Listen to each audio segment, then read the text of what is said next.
धूल भरी गलियों वाला एक छोटा सा गांव जहां एक माँ और बेटा रहते थे। बेटे के पास ना पैसे थे ना सहारा, बस एक सपना था, अपनी माँ का सपना। आइए सुनते हैं एक ऐसी कहानी जो हर दिल को छू जाएगी। माँ का सपना। एक छोटे से गांव में एक लड़का रहता था जिसका नाम था आरव। उसका घर बहुत गरीब था।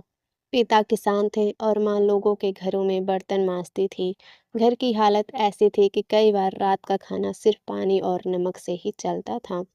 लेकिन आरव के सपने बहुत बड़े थे। वो हमेशा कहता था, एक दिन मैं माँ को बड़े घर में रखूंगा, जहाँ उन्हें किसी के घर में बर्तन नहीं धोने पड़ेंगे।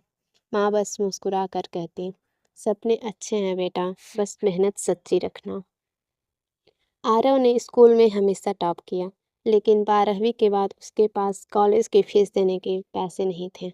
उसने कई दरवाजे खटखटाए, पर हर जगह जवाब एक ही था, सॉरी बेटा, सीट भर चुकी है या स्कॉलरशिप नहीं मिल सकती।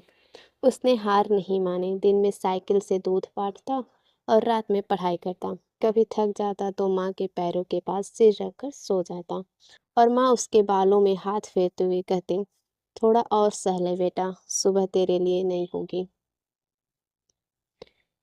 सालों की मेहनत के बाद उसे एक बड़ी कंपनी में नौकरी मिल गई। पहली सैलरी थी 40,000। उसने सबसे पहले क्या किया, माँ के लिए एक नई साड़ी खरीदी और शहर का सबसे अच्छा पंखा लेकर आया। माँ की आंखों में आंसू थे। वो बोली, तूने मेरा सपना पूरा कर दिया आरव। पर आरव बोला, नहीं माँ, ये तो शुरुआत है, अब आपकी बारी है आराम करने की। कुछ साल बाद आरव अब एक सफल इंजीनियर बन चुका था। उसने गांव में एक बड़ा घर बनवाया, जिसके दरवाजे पर लिखा था, माँ का सपना। माँ अब उसी आंगन में बैठती थी जहाँ कभी थक कर आसमान को देखते थे। अब वही आसमान उनके बेटे की सफलता से चमकता था। तो इस कहानी से हमें यही सीख मिलती है, गरीबी या हालात कभी किसी के सपने को नहीं रोक सकते। रोकता है तो बस हमारा हार मान लेना। जो मेहनत में यकीन रखता है, उसकी किस्मत भी एक दिन सलाम करती है।